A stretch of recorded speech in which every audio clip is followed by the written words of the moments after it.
have a look at this option. What am I actually desiring right now? What am I actually desiring in my mind that I am wanting more than peace? And through inquiring, we can start to see, I'm wanting more money in the bank more than I'm wanting peace right now. I'm wanting this form to be a certain way more than I am desiring present peace.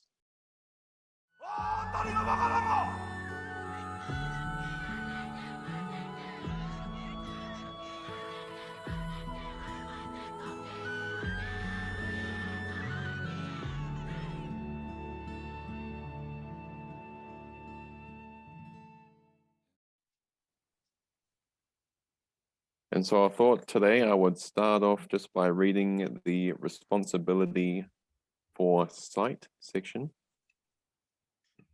in ACIM. And I think Lilo is going to put a link in the chat so everyone can read along if you feel to read along.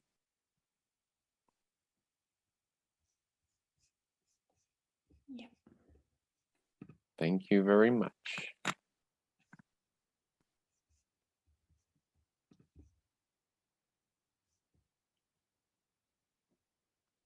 And I'm going to be starting from the second paragraph.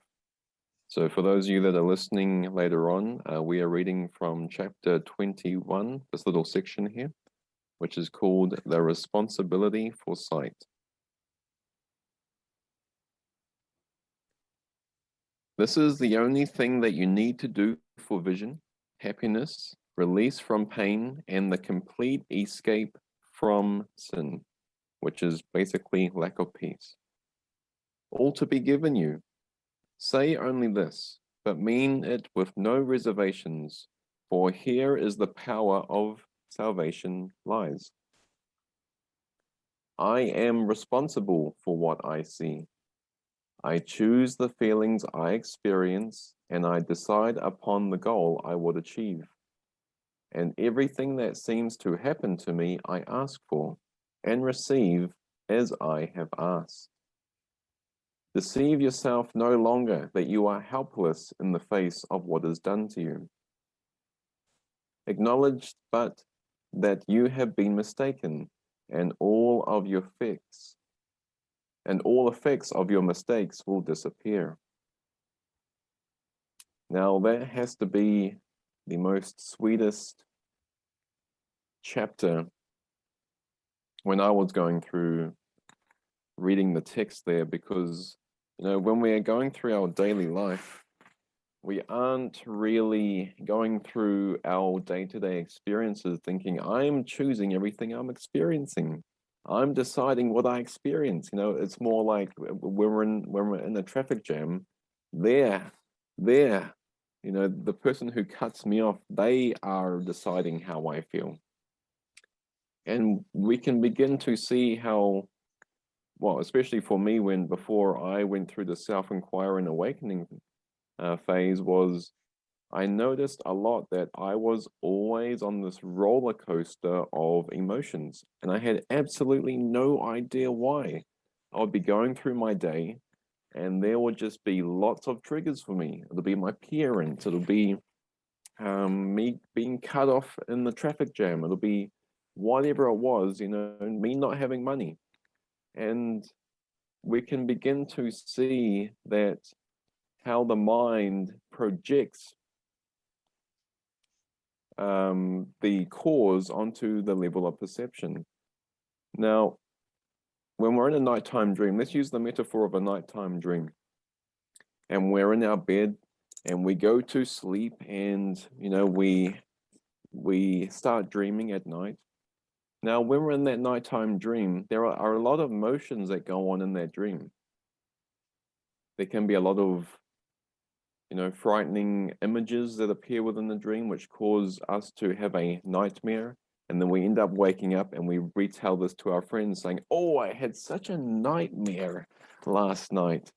And, when we're retelling the story, it's as if the dream, caused this emotion within us. And that was the cause of the nightmare. the mind doesn't really see that the mind is just acting out the beliefs and concepts in the mind for the mind to look at. And so when we are dreaming at night, we can do whatever we're doing, and it appears at first as if the images in the nighttime dream are causing our emotions. But are the nighttime dream characters really there? Is there really something there which has the power to cause emotions within us? And so I feel today we can probably use, later on, we can probably bring up the work of Byron Katie worksheet as well, just to help us re-perceive upsets. Because inquiry, or in the Course of Miracles, it's termed forgiveness, is such a sweet approach just to begin to open up to re-perceiving upsets. Now, it could be an upset with anything, whether we have financial issues, whether we have relationship issues, health issues, whatever the issue seems to be in the form, we can start to trace it back to the one underlying problem, seeming problem anyway, in the mind of the belief of separation. Now, we will come back to the belief in separation, since this is basically the core. What I want to do is actually start out on the level of perception and work our way inwards to that belief. So we're going to start from the bottom up rather than start from the top. And so when the mind is aligned with the ego projects everything from the mind. And in the Course in Miracles, it says, ideas leave not their source. What this basically means is, in a nighttime dream, there's really nothing apart from your mind. There is, using this analogy of a nighttime dream, even though there may be dream characters, dreamscapes, nightmares happening, there's really nothing apart from the mind. And this is what ideas leave not their sources means. There's really nothing that is not you, that is apart from your mind, that exists independently in itself. So as we look around the room here behind me, you can see this beautiful cabinet here, and as a human being, we go, wow, that cabinet is totally separate from me as this body. Wow. And then we look around the room and we go, wow, there's a TV to my right here. And that's totally separate from me. But what A Course in Miracles is pointing to is beginning to retrain our mind to start to see, maybe there's actually nothing separate from my mind. Maybe, using the analogy of a nighttime dream, all the images appear within the mind, all of the dream characters appear within the mind, but maybe, just maybe, they're not separate from my mind. How could they be? And as we look at quantum physics is actually pointing to the same thing. Quantum physics says there is actually nothing separate in the unified field. Why? How can how can one atom or one molecule be affected on the other side of the universe if we play with it right here? And this is really pointing to how the universe is really not separate, just like how the mindscape or the dreamscape in a nighttime dream is really nothing separate, which is why you can play with one molecule over here and then totally affect a different molecule, seemingly different molecule, on the opposite side of the universe. And so basically what we're saying here is, as we're going through our day-to-day life, you are only ever perceiving your state of mind. Now, this is quite beautiful because, our state of mind is always up to us, isn't it? And that is very sweet. And that's really a cause for joy, because we don't have to wait for anything in the world to change before we become peaceful, before we experience happiness or completion. And so, as we're going through our day-to-day life, I'm going to use the analogy of the levels of mind inquiry here. If we start out in perception here, we can see that perception is the outer ring. Now, anytime we have an upset come up for us, whether it's money, whether it's relationships, whether it's health, whether it's with politicians, whether it's with jobs, with spouses, whatever it may be, we can always come back to, well, if I'm misperceiving the problem as in perception, I'm still stuck on the outer ring. And what we really want to do is to start to come inwards, to start to look in a different direction. Because as we know, most of us have lived for 40, 50, 60 years, and we still have problems every day. So what's that telling us? That must be showing us that there really can't be any problems solved in the level of the form. Because if we truly solved problems in the level of the form, they wouldn't show up anymore. But we know from our experience, 40, 50 years of this daily experience of life on planet Earth, they still keep coming in waves and waves every day. Every day you've got new problems that come up and you're like, oh my gosh, how do I deal with this? How do I deal with this? And you're just like bombarded with all of these problems that you don't know how to solve. And what the Spirit is basically saying is, beloved, you're looking in the wrong direction. You need to start to basically turn your attention inwards, so you start to find rather than looking out in perception and seeking and not finding, which is the ego's motto, as we know. And so what is underneath perception, do you think? That's right, we have emotions. Emotions are underneath perception. And now we are starting to come back inwards towards the level of mind rather than just having our attention on the level of form. And why is the mind so misidentified and focused on the form? Well, in the beginning of the Bible, you know how it says, in the beginning there was light? Well, this is, if we equate the light with reality, this light with love, this light with God, this light with heaven, whatever word you want to use, this light with source, that's basically our starting point. And then when the mind seemed to take on this tiny mad idea, the mind began to fall asleep. The Bible says Adam fell asleep. And as we know, it never mentions Adam waking up. And so when the mind seemed to take on this tiny mad idea, it seemed to begin to fall asleep. Now, not in reality, but just in awareness, the mind seemed to fall asleep. And then from this point of seeming sleep, it seemed to take on two separate thought systems, the right mind and the wrong mind, the Holy Spirit and the ego, awareness and the false sense of self, whatever words you want to use to describe that. And because the mind can't really hold two thought systems, it seems to project out this world to kind of distract the mind from these two thought systems. And so now, from these two thought systems, we have this projected world that's right out. It seems like it's in front of us. It seems like it's separate from us. And this is the smoke and screen that the ego uses to keep our mind's focus off of the level of mind and on the level of perception. And then it suddenly becomes, oh, I've got these financial problems. Oh, I've got these relationship problems. Oh, I've got these health problems. Oh, I've got these problems over here.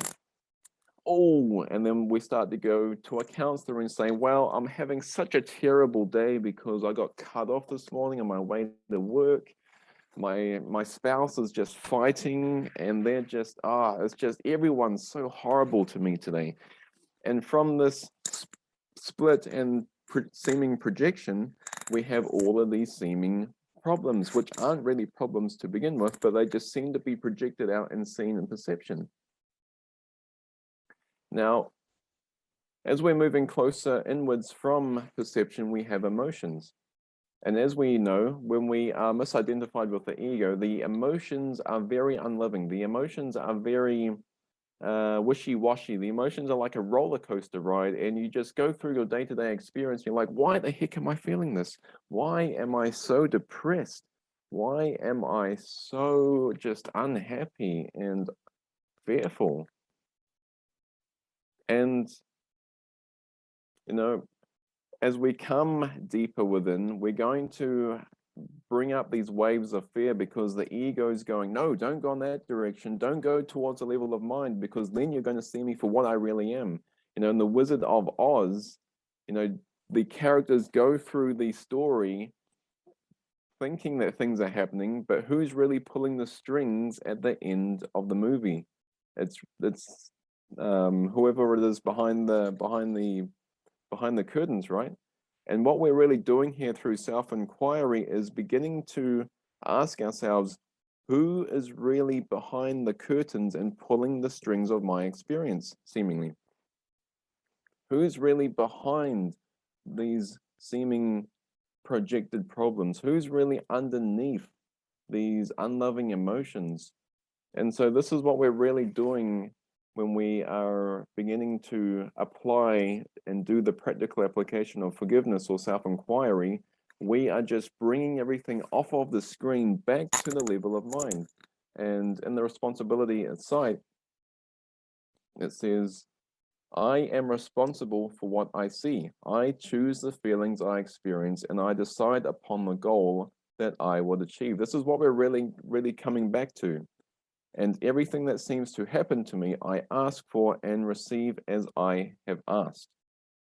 This is all we're really coming back to, is how can I take responsibility for what I am perceiving in perception, rather than blaming my brothers, rather than blaming the politicians, rather than blaming some aspect of perception. How can I see this differently?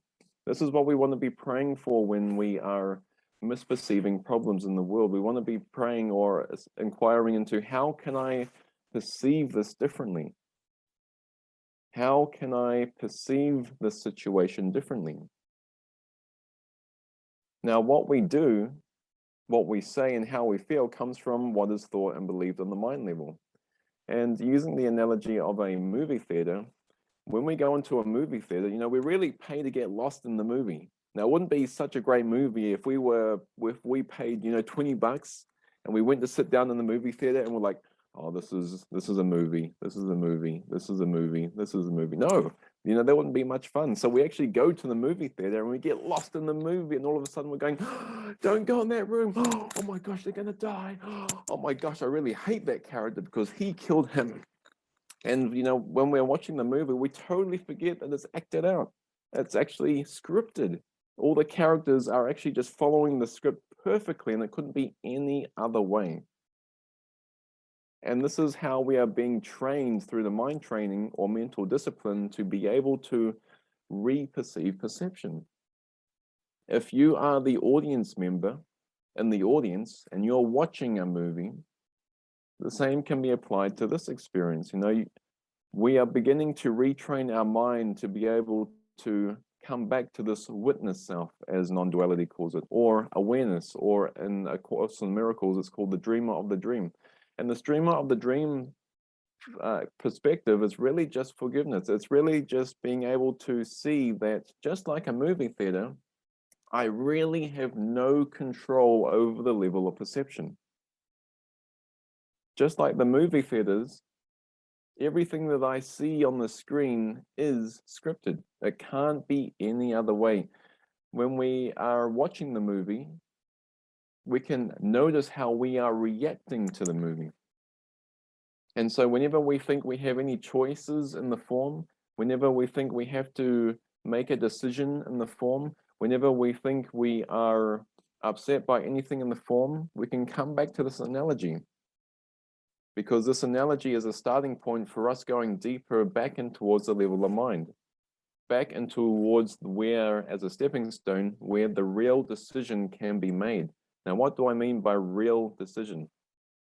Well, if we are watching a movie and we think we have an option to go left or right, Is that really a decision? Is the option to go this way, which is the movie screen, or this way, which is the movie screen? Let's just store the movie screen. Or if we get a blanket and I'm holding up a blanket here, if this part of the blanket is ice cream and this part of the blanket is pizza, but they're still both the blanket, is that really a decision? Are you really deciding for something different in this if they're still both the same blanket? So you can start to see how no matter what you decide to choose on the level of form, you're really still just choosing for what is the same. And the Spirit's going, we don't need to do this anymore. You're really choosing for nothing because you're basically, no matter what you choose, you're still choosing for the same movie theater screen. You're still choosing for the same part of the blanket. The blanket is a blanket. The movie screen is a movie screen. No matter what aspect of the movie screen you point to, it's still going to be the movie screen. And this is great because now we're starting to perceive, we're starting to get clearer on where our action, where our true decision lies as a stepping stone towards decisionless state of mind or choiceless awareness. And so as we're coming back off of the level of perception, we can start to bring our questions back and go, okay, how is this upset making me feel? I am misperceiving an upset right now, which I think is on the level of perception, which is great. For example, I'm going to use the example of money. My upset seems to be because I don't have any money in my bank account. Okay, that's my upset. That's the level of perception. Now we need to go deeper. Now we need to get in touch with our feelings. How does this make me feel? How does this perception make me feel? I feel angry. I feel sad. I feel really scared. I feel really isolated. I feel like I can't do what I want to do. And now we are starting to come inwards and we're really starting to get in touch with what is really going on. We're not tinkering with the movie. We're not tinkering with the seats of the Titanic anymore. As we know, the Titanic is sinking. And no matter how you rearrange the seats on the Titanic, it's still going to go down. Thank God. But the happy news is there's another way. And as we are getting in touch with our emotions, well, with the emotions of the ego, really, we can begin to question, well, now that I've gotten in touch with my emotions, now that I've gotten in touch with how this perception and how this upset in perception seems to make me feel, what thoughts are underneath? As we know, emotions are an effect of perception. Perception is an effect of emotion. Emotion is an effect of thoughts. Thoughts are an effect of belief. And belief is an effect of desire. So this is what we're really going in towards. This is what we're really getting clear on today. So we can begin to perceive, how am I really choosing for what I'm experiencing, as stated in the responsibility of sight. We're really getting clear on, how am I choosing what I'm experiencing? And so we can begin to question, what thoughts are underneath this perceived upset? Okay, I perceive money and I perceive I'm lacking money in the form, and this is making me feel really afraid. So what thoughts are underneath this? Well, let me inquire for a moment, and I will sit quietly with myself and I'll be like, okay, the thoughts that are coming up are, you're going to end out on the street. You are worthless because you have no money. Everyone else is doing fine, but you, oh no, you're doing really bad compared to everyone else. You should feel ashamed. What other thoughts will be there? Well, other thoughts maybe, I can't really do what I want to do now because I don't really have any money to do it. I don't have the means. If only I had money, I would be able to do everything I wanted to do and life would be so much better. Where? Great. So now we're really getting in touch with the underlying thoughts that are coming up, which is really beautiful, really sweet. The ego is going to be there in the mind going, oh my gosh, Look at you, you piece of shit, you're going backwards. But really, to the spirit, you're actually having a great advance because something is coming up for you, and our purpose is self-inquiry or forgiveness. This means that we are actually having a massive, massive breakthrough. We're actually having a massive, massive advance. There is always, well, seemingly as a stepping stone, there is always two ways to view every upset. The ego is going to be there on the right, on the whatever side, going, "Wow, you're a piece of shit because you have an upset coming up. You're a bad course student. You're never going to get enlightened. Look at you. You can't even just go through one single day without having one single problem. And you think you're progressing. And then you've got the spirit on the other side going, wow, that's beautiful. You're having this come up. You know, this has to come up because your goal is peace. Your goal is consistent peace, and everything that's not consistent peace must come up to look at. So this is really sweet. You're actually going in the right direction, and the spirit or your intuition, whatever word you want to use it, the universe is going to be there going as a cheerleader going, go, go, go, go. You're going in the right direction. Ooh, yeah. And it's going to be there celebrating because you're actually having a massive breakthrough. So you can see how there's always two ways to perceive what you're going through. And what is a retreat to the ego is a massive advance to the spirit. So as you're going through this awakening here, every time you perceive you're having a retreat, you can just maybe just take on the hat, as Byron Katie says, try on the hat of, well, maybe I'm actually having a massive breakthrough here. Maybe nothing is going wrong. Maybe it's just my perception that is misaligned rather than anything going wrong in the form. So now that we've gotten clear on what is happening in the level of perception, what is happening with our emotions that are arising in awareness, and what thoughts are coming up, we can start to get clear on what beliefs are actually underneath these thoughts. Now, the level of beliefs, for what I find, were the most hardest when I was going through my inquiry. I was like, beliefs? What are beliefs? I've never heard of such a thing. Oh, I've heard of beliefs, like, you know, some people believe in God, some people don't. But how do I really get in touch with my beliefs? Oh, I really need some help getting in touch with my beliefs. I'm so unconscious to what beliefs are. I don't even know what beliefs are. And so as we're just sitting quietly with our intuition, with the spirit, doing the self-inquiry, doing the forgiveness, bringing our perception of upset back off of perception, back to our level of mind, we can then go, what beliefs are underneath these thoughts, emotions, and perceptions? And then you'll start to have these ideas come in. Oh my gosh, I believe I'm lacking. Oh my gosh, I believe something should be different than it is. Oh my gosh, I believe I need money in order to be happy. And we can start to look at all of these beliefs that are coming up. And that is all that is being reflected in the form. When I said that ideas leave not their source, when I said that the world is only a reflection of your state of mind, that is all we are looking upon. All we are looking upon in the world is what is within us.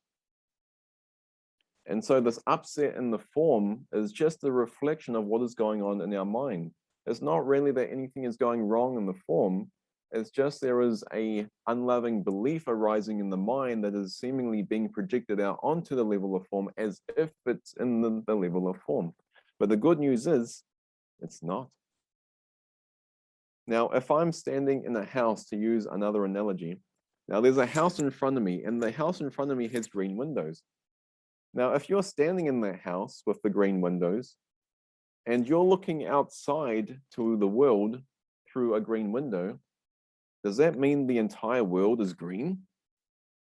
Does that mean that everything you perceive outside the window is actually green? Now, using this analogy, you'll go, Dylan, what are you talking about? Of course it's not. Of course it's not. Well, this is the same for how we perceive daily life. If we are looking through a colored glass of ego, or whatever word you want to use, lack of peace, does that mean the world seemingly outside through that glass is actually the same as what you're looking through? If you're looking through a green window, does that mean the world is green? If you are looking through a darkened glass, does that mean your brothers are really egoic? Does that mean your brothers are doing something wrong? Does that mean you are really having a financial problem in the form? It can't be, right? Because if the world outside of the green grass can't be green, using the analogy, then maybe we can begin to open to the idea that, well, if I'm misperceiving a problem, maybe it has nothing to do with the world. Maybe the world seen through the colored glass isn't really colored at all. Maybe it's just my perception that's colored, and I'm looking through a colored glass and I'm misperceiving a colored world outside. And so this is what we're really doing, is we are coming back to re-perceive seemingly problems in the form as just mental problems. That's all that's really going on. Nothing's really going wrong in the level of form.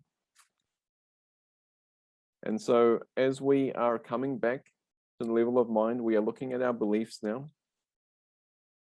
And we're getting very clear on what is going on, because in order to have any upset, there has to be assumptions and beliefs underneath the upset. Well, what do I mean by assumptions? Well, in the Matrix, when Neo is with Morpheus and they're going through the training room, Morpheus says to Neo, "How did I beat you?" And Neo goes, "You're faster, you're stronger." And Morpheus says to Neo, "Is that right?" And I bet you believe that's air you're breathing too. Now you can see how in this training facility with Neo, Morpheus is bringing up the assumption that Neo believes he's in a real training world. He believes that the training simulation is real. And he really believes that he's breathing oxygen in that training simulation. And this is what we're beginning to question with all of our upsets, is there has to be assumptions and beliefs underneath the upset, which is the basis of the upset. Now, what are some of the assumptions underneath the upset here? Well, in order to have any upset, we first have to believe in time and space. We first have to believe in a separate individuality self. We first have to believe in bodies. And then we have to believe that the body has a bank account that is low. And this means that the body is lacking. So you can begin to perceive how there are, I've just pointed out 3 or 4 assumptions underneath the upset. And these assumptions, going unquestioned, then form into, well, now I have to go out and find money in the world in order to solve my perceived problem. But if the problem is not really in the world, is going out and getting a job really going to be a lasting solution? No. Because every week we work for money, and the belief in lack is still in the mind. The assumptions are still in the mind. And so every week, no matter whether you get your paycheck or you don't, if you don't get your paycheck, the mind's still going to be in fear. It's going to go, oh my gosh, I need money, I'm lacking. So you can begin to see that no matter how we try to solve the seeming problem in perception, it just still doesn't work, because we are misdefining the problem. In the Course in Miracles, it says, Jesus tells us, all of your problems are really misdefined problems. They're not really out in the world. And the ego is so insistent in misdefining the problem that it's so focused on the form that it believes that if you find a solution to your problem in form, you're going to be right and dandy. And the spirit on the other side is going, beloved, come back within, come back to me within you. I've always been here. Peace has always been with you. However, you're just misperceiving the world as if there is a real problem. And as Eckhart Tolle tells us, all problems are mentally created problems. They don't exist in the present moment. They only exist in the past and future. And when it comes to money, you know, for myself as well, when I left my job before I started extending online and giving talks and traveling, I had to go through the same thing. I had to start to question all of the mentally created stories in the mind. The ego would bring up these images in my mind and it would tell me, oh, you're going to end out on the street. Oh, now that you don't have money, you're going to be lacking. Oh, you won't be able to do this. You won't be able to do that. And this is all of the assumptions that we have to begin to question. We have to have the willingness to just start to come within and start to just begin questioning with our intuition, begin questioning with the spirit, all of the assumptions and beliefs that are underneath the underlying emotions and perceptions. And this is what it means when it says in One Your Mind Back to God, where it says, I will help you question the underlying thoughts and beliefs that you think make you safe.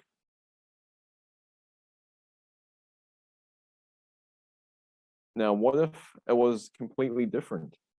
What if it was the opposite of everything that we have been taught? What if our true safety is actually in questioning the underlying beliefs and thoughts and coming to a state of complete peace? Imagine waking up and having no concerns, having no cares for the world. Imagine waking up and going, oh, cutie. I get to wake up and I just get to be a witness to all of the joy, all of the miracles. And you're sitting in your bed going, oh, I'm so excited to get up. And you're like wanting to get up and have a shower. And actually, it's like Christmas. You're looking for the presents. You're looking for the gifts. You're looking for the miracles. You're looking for joy. You're looking for ways to connect. You're looking for ways to extend the love. You know, imagine that. This is what we're going towards. This is the experience that we're opening up to. And so this mind training, this self-inquiry, this getting clear on the seemingly actual problem, although in reality there is no problem, as a stepping stone, getting clear on the problem, which has always been misdefined in the world. This is what we're coming towards. This is the experience that we're opening to. And so now that we have looked at the beliefs, as I said, belief is an effect of desire. Now, what does that actually mean? What does desire actually mean? Well, if we don't really want to use the word desire, we can just substitute it for focus, attention. And so, for example, in the Bible, Jesus says, let thine eye be single. And so we can basically say, a singular desire is equal to a singular attention, a singular focus, a singular intention. And so if you don't really know what desire is, you can just substitute the word for one that makes more sense to you. Having a singular focus for peace, having a singular intention for peace, having a singular goal for peace.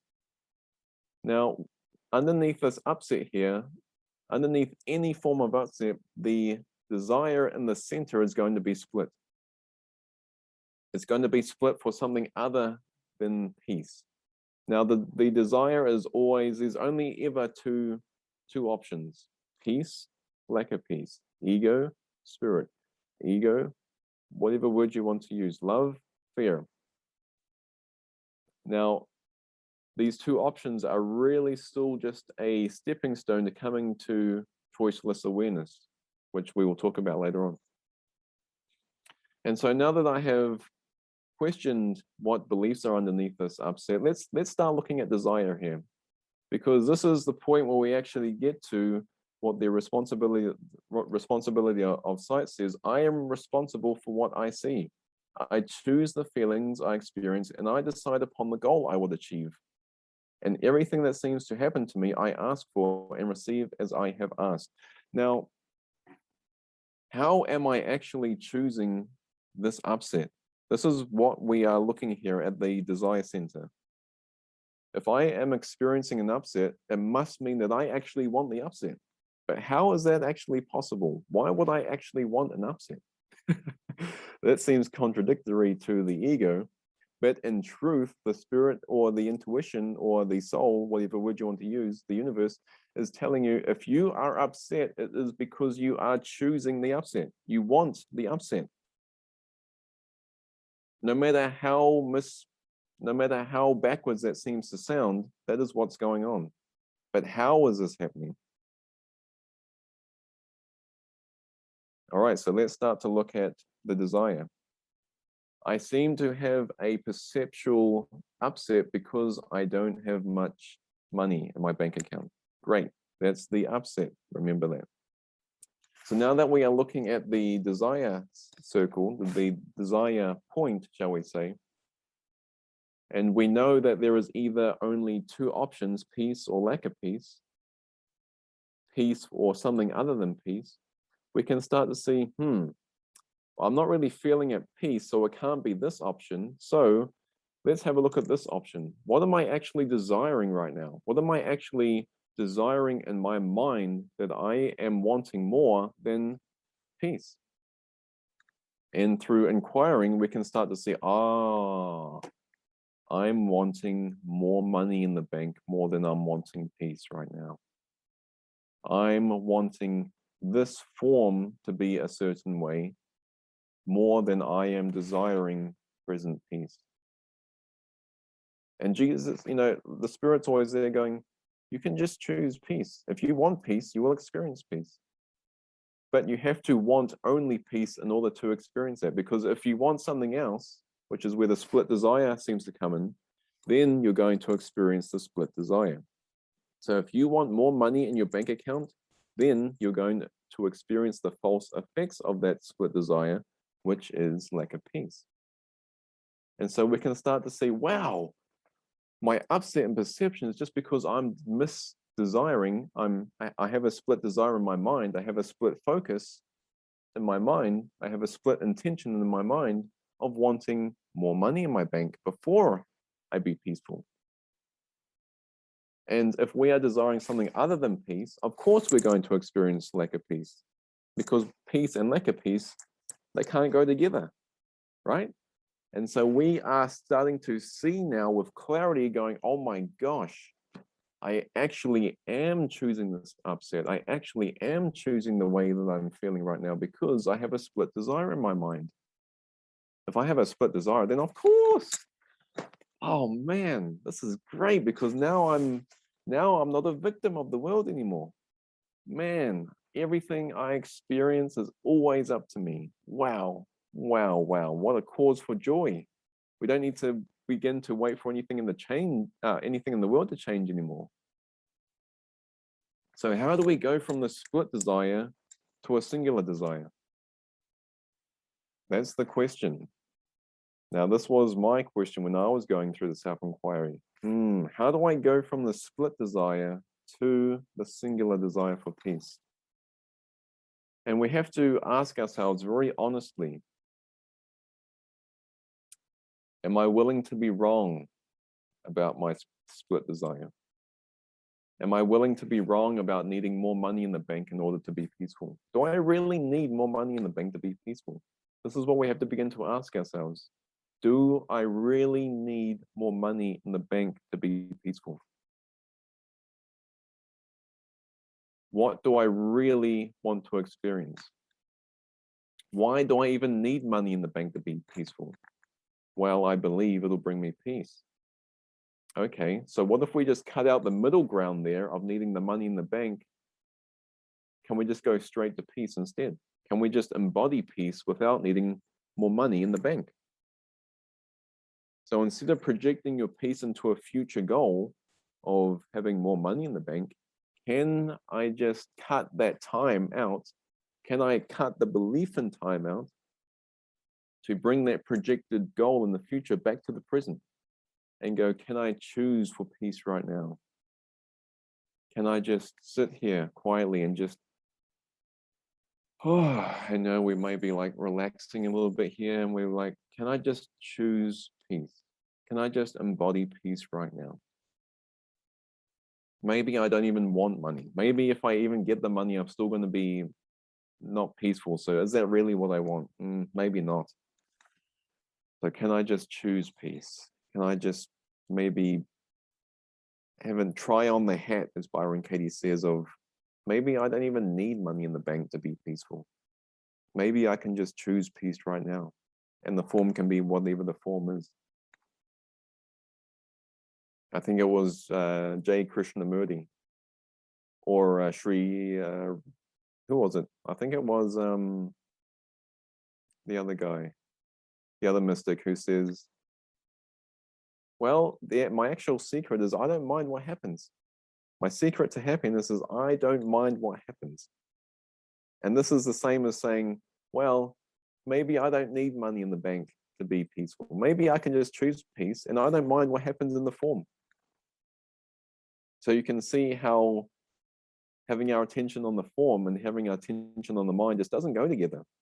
If we are focused on the form, then you can bet the ego will be in there going, oh, the form has to look this way. Oh, the form has to be this way. The form has to meet this condition before you're at peace. And this is the trick. This is the whole trick. This is what the Course in Miracles is pointing to. It's just bringing our attention back to the mind to go, oh my God, all this time I've been upset. It's just because I've been having a split desire. Maybe I actually don't need to have a form look a certain way before I'm at peace. Maybe I can just choose peace. Wow. Wow. How beautiful is that? Maybe I don't even need anything in the form. Maybe the form can just look a certain way, whatever way that looks like. Maybe I just don't even mind anymore. But at least I can choose peace. And that's always up to me. And we come back to the responsibility for sight here. And now I see I am responsible for what I see. Now I can actually see I choose the feelings I experience through my desire. And I decide upon the goal I would achieve. What is that goal? Is that goal peace of mind, or is that goal having more money in the bank? Now, those two goals will never go together, which is why the Spirit is always asking you through the rules of decision, what do you actually want? What do you want? Do you want peace, or do you want more money in the bank? Now, both options are okay. However, one option comes with peace and one option comes with lack of peace. And the last one says, and everything that seems to happen to me, I ask for and receive as I have asked. And another way of stating that is, and everything that I seem to experience, I ask for and receive as I have asked. So maybe if we are going through our day-to-day experience with this kind of mindset, with everything I experience, I ask for, can you imagine how many opportunities for peace you're going to have throughout the day? How many opportunities you're going to get to look at where the split desires of the ego are? And then having the option to decide again or choose again for peace, or just to remain as the witness self, as non-duality says.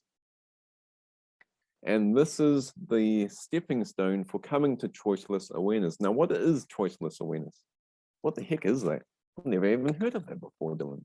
What does this mean?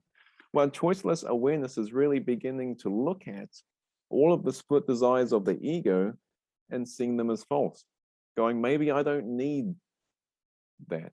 Maybe I don't want that parking space to be peaceful anymore. Maybe I don't need my spouse to be acting a certain way to be peaceful anymore. Maybe I don't need more money in the bank to be peaceful anymore. And all of a sudden, when we're getting clear on these split desires, we start to just go, I'm choosing peace. My singular focus is just going to be on peace right now. And because your singular is so focused on peace, you are just totally going to disregard all of the ego split desires that you were once caught in. And those are going to have no attraction to you anymore. And those are going to fade away from your mind. You're going to be so lit up in the joy. You're going to be so lit up in the joy of just being able to see everything that's going on in the mind watching, that all of the ego's tricks and tactics of getting you caught, temptations, as we say, they're just going to fade from your mind into the background. And you're going to be so lit up in joy that the only experience for you now is going to be peace, because your mind is so set on the goal of peace. Your mind is so focused on peace that anything that's not peace is just going to fade into the background. You're not going to have any split desires anymore. And this is what choiceless awareness is. There's really nothing to choose between anymore. We have brought our decisions off of the form back to the mind level. We have seen that there are only two decisions on the mind level: peace or lack of peace, love, fear. And we have now overlooked all of the split desires. They're not attractive to us anymore. And the only experience left is the split desire, which is, in other words, the only experience left is peace. And this is choiceless awareness. Choiceless meaning there is no choice. There is just peace.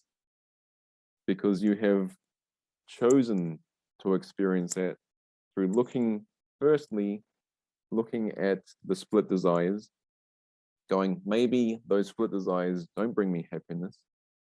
Maybe they're not attractive as I thought they were. And then overlooking the ego, overlooking those split desires to go, man, I can just choose peace right now. The form can be whatever the form is, I can just choose peace. I don't need the form to be a certain way anymore. And this is choiceless awareness. And this choiceless awareness doesn't take time. It takes no time to be what you already are. All healing is non-linear. Well, what does non-linear mean? All healing is not something to be gained in the future. Enlightenment is not something to be strived for in the future. As soon as we place it into the future, you know that's the ego, because the ego is placing a carrot out there going, oh, come on, Dylan. You can just reach that one goal, and then lose the goal again. So that's what I mean by healing is non-linear. Healing doesn't imply time. And now through this choiceless awareness, we come to recognize the wholeness of the spirit. We come to experience the joy of the spirit, because we have been unwound from the belief in time. And this belief in time, which is really synonymous with the belief in the ego, has been undone from the mind. Now imagine waking up every day without the niggling split desires in your mind, going, oh, if only this was different, if only that in the world was different, I would be peaceful, but it's not, so I'm such a victim of the world. Q, cry, where? Another word for choiceless awareness is just complete acceptance for everything exactly as it is, and everyone exactly as they are. Maybe I have just misperceived the world all along, believing it needed to change. But what if it doesn't need to change? What if I can just let everything be exactly as it is, even if the appearance is that there is no money in the bank? Maybe that's perfect. Maybe there's no problem with that. And then we start to experience the joy, because we enter this problemless state of mind and we go, oh my gosh, I actually have no problems anymore. And we start dancing. We start dancing because this is the first time in our life that we have actually woken up and we like, there's no problems.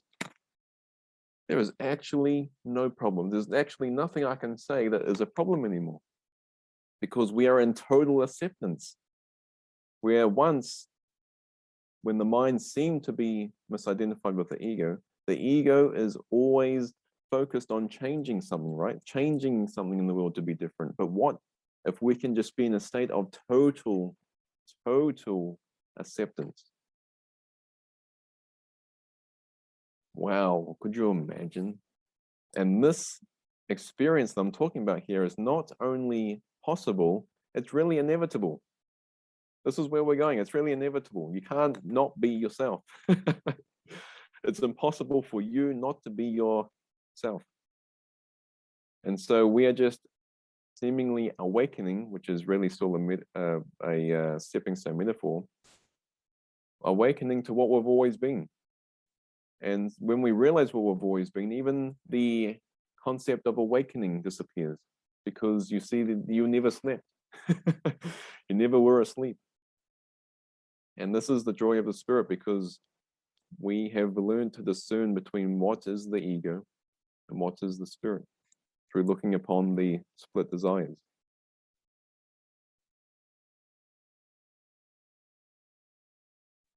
Through looking upon the qualities of what we're experiencing.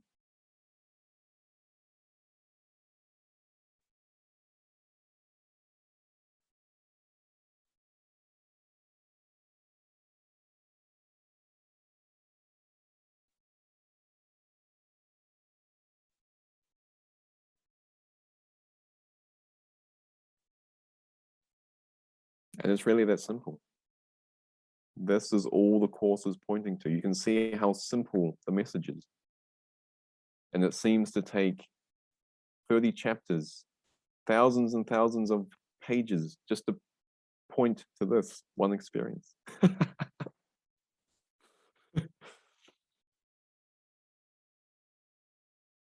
we're coming back to the simplicity of enlightenment. We're coming back to the immediacy of enlightenment. We are undoing the complexions and the complexities of the ego. Just coming back to the present moment. And the present is simple. The present is exuberant.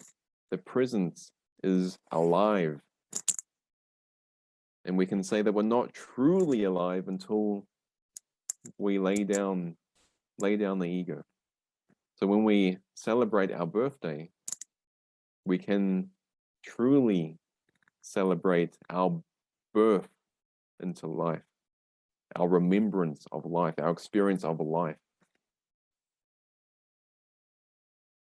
And then birthdays take on a whole new meaning. The day of life. When you said, no, ego, I'm not choosing those split desires anymore. I'm just choosing peace, which is also life, which is also source, which is also heaven, which is also whatever word you want to give it, bliss. But first we have to question, we have to really get underneath the perceived upset, whatever the upset is. No matter what the upset seems to be, it always can be brought to the one seeming underlying belief in false separation. The belief in separation, which is false. That's all we're really perceiving when we are conflicted in the form. We are just bearing witness to this belief in separation. I'm believing that the belief in separation is real. But on the form level, it comes out as, oh, my parents shouldn't be acting that way. My spouse shouldn't be acting that way. I should have more money in the bank. Those are all just another way of restating, I believe the false belief in separation is real. I believe the false is true, which is why the Spirit always places his emphasis on coming to an experience of seeing the truth is true and only the truth is true.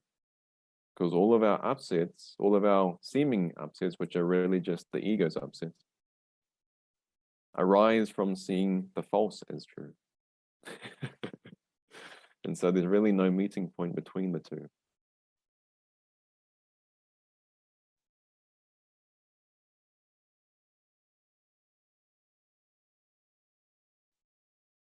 And so whenever we are inquiring on any upset that is arising for us in perception, we always have the option to relax. The ego is going to be in there, seemingly, at first, going, you need to find a solution in the form, but really the solution is just in relaxing. When you relax, you can allow the answer to come to you. You can allow the guidance to come in. Now, that guidance could just be go for a walk, listen to music. The guidance doesn't need to be something huge like, okay, now you're going to be giving talks, now you're going to be traveling, now you're going to be doing this. You know, this is all the ego's ideas of what guidance looks like. The guidance can just be as simple as go have a shower. Could be just as simple as seeing 111 on your phone when you open it. You know, it's just a reminder of, hey, I'm here, you're loved. You are so loved, you don't need to worry about anything. Just like a parent that looks after a newborn baby, I have you. You don't need to do anything. I have you. You're safe. I guarantee it. I'm just reminding you that you're safe through all of these symbols and all of these signs that are showing up. That's what the guidance is for. It's just to remind you of the love that you are. It's not there to do anything in the form, because I can guarantee that once the mind wakes up, the form is going to disappear, and then all of your hard work is going to disappear with it. All of your talks on YouTube are going to disappear. All of your written books that you have written in the entirety of your life are going to disappear. So is it really worth being so focused on the form if it's all going to disappear? The money in your bank account, just like when you wake up from a nighttime dream, you put all that work into the nighttime dream, and then woof, you wake up and go, oh, that was just a dream. Oh, thank God. But all of your hard work that you've done in the dream disappears, doesn't it? So wouldn't it be better just to focus, put your goal towards peace, put your goal towards your state of mind, which will be with you forever?